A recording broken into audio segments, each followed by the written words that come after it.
शिक्षा प्रणाली। मध्यकालीन शिक्षा प्रणाली के बारे में जाना जाएगा। मध्यकालीन शिक्षा प्रणाली। मध्यकालीन शिक्षा प्रणाली क्या है पूछा जाए तो इसका व्याख्या इस प्रकार से करना है। जाते हैं मध्यकालीन शिक्षा प्रणाली इस प्रकार व्याख्या। मुसलमानों का भारत पर आक्रमण 8वीं शताब्दी में प्रारंभ हो गया। कब? 8वीं शताब्दी में प्रारंभ हो गया। परंतु उन्हें शासन को पूरी तरह स्थापित करने में सफलता 13वीं सदी में जाकर मिली।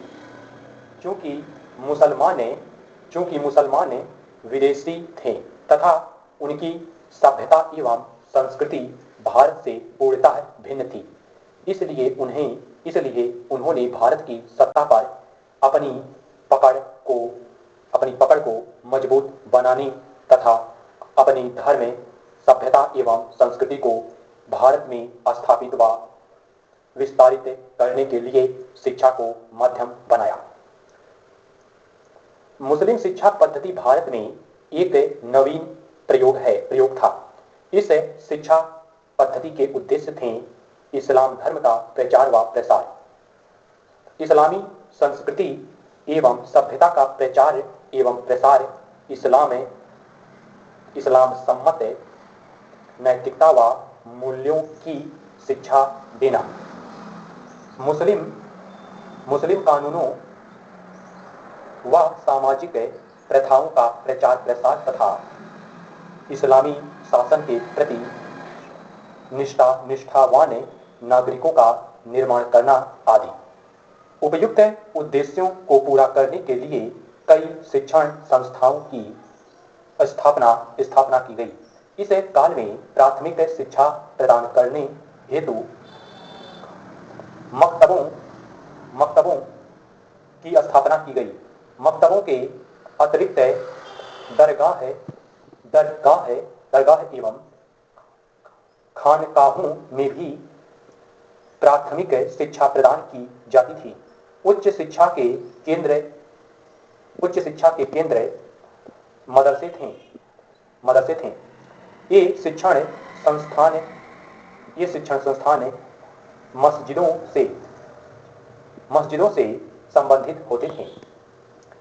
मुस्लिम शिक्षा पद्धति में भी प्राचीनकालीन शिक्षा पद्धति के अनुरूप संस्कारों का वर्णन मिलता है। शिक्षा प्रारंभ करने से पूर्व अर्थात जब बालक की आयु 4 वर्ष 4 महीना 4 दिन हो जाती थी तब उसे मौलवी की उपस्थिति में घर या मस्जिद में बिस्मिल्लाह है। तो यहाँ पे संस्कार जो है बिस्मिल्लाह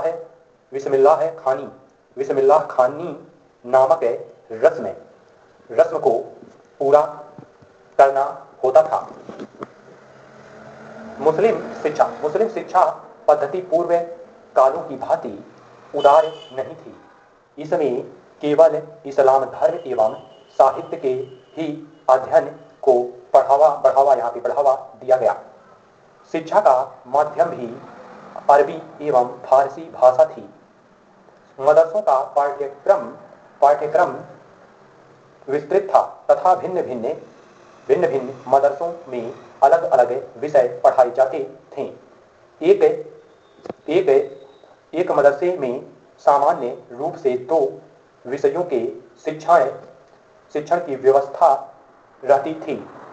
मदरसों में इस्लाम शरीयत अर्थात इस्लामी कानून की व्याख्या, नक्षत्र विज्ञान, ज्योतिष दर्शन हो गया, तर्कशास्त्र हो गया, अंक गणित एवं विज्ञान तथा जीविकोपार्जन संबंधी विषयों का अध्यापन किया जाता था। मुस्लिम शिक्षा पूर्णतः मुफ्त दी जाती थी। इन शिक्षण संस्थानों में अध्ययन करने वाले छात्रों, शागिदों तथा शिक्षण कार्य करने वाले शिक्षकों उस्तादों का पूरा खर्च शिक्षण संस्थाओं द्वारा उठाया जाता था। इन संस्थानों का खर्च दान एवं सरकारी सहायता से चलता था। मुस्लिम शिक्षा पद्धति मौखिक थी तथा मूल्यांकन का कार्य भी शिक्षकों द्वारा ही किया जाता था। परीक्षा प्रणाली के अस्तित्व का प्रमाण अब तक नहीं मिला है। उच्च शिक्षा अर्जित करने वाले छात्रों को अमिल काबिल एवं फाजिल जैसी उपाधियां प्रदान की जाती थीं। मध्यकाल में मुस्लिम शिक्षा के केंद्र के रूप में आगरा, रामपुर, दिल्ली, कन्नौज आदि के मदरसों को महत्वपूर्ण स्थान प्राप्त था। इन मदरसों में शिक्षण कार्यों के दृष्टिकोण से आदर्श स्थितियां विद्यमान थीं। इस काल में छात्रों को अनुशासनीयता की स्थिति में कड़ा दंड देने का प्रावधान था। स्त्री शिक्षा की दृष्टि से यह काल कमजोर रहा, अर्थात समाज में स्त्रियों की स्थिति दयनीय थी। राज्य परिवारों तथा अमीर घरानों की लड़कियों की शिक्षा की व्यवस्था उनके घर में ही की जाती थी। इस तरह से यहाँ पर बताया गया मध्यकालीन शिक्षा प्रणाली के बारे में। मध्यकालीन शिक्षा प्रणाली अब यहाँ पे आगे है मध्यकालीन शिक्षा व्यवस्था एवं सल्तनत काल के बारे में। तो यहाँ पे मध्यकालीन शिक्षा व्यवस्था एवं सल्तनत काल क्या है पूछा जाए तो इसका व्याख्या इस प्रकार से यहाँ पे होता है। मध्यकालीन शिक्षा व्यवस्था एवं सल्तनत काल पॉइंट 1258 ईस्वी तक दिल्ली सल्तनत काल एवं तो यहाँ पे दिल्ली सल्तनत कला एवं संस्कृति के प्रमुख केंद्र के रूप में स्थापित हो चुकी थी।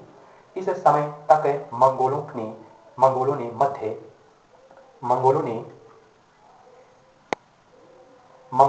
मध्य एवं पश्चिम एशिया के सांस्कृतिक केंद्रों को समाप्त प्राय कर दिया था, जिसके कारण उन इलाकों में निवास करने वाले कलाकारों के लिए भारत एक महत्वपूर्ण केंद्र साबित हुआ। गौरव तलब है कि इस दौरान भारत आने वाले सभी कलाकार अपने साथ किसी भी तरह की पुस्तक लेकर नहीं आए थे।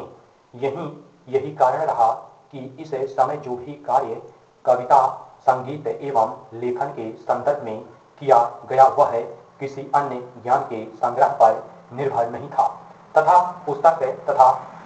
पुस्तकालयों के अभाव के कारण भारत में बड़े शिक्षण संस्थानों को विकसित नहीं किया जा सका।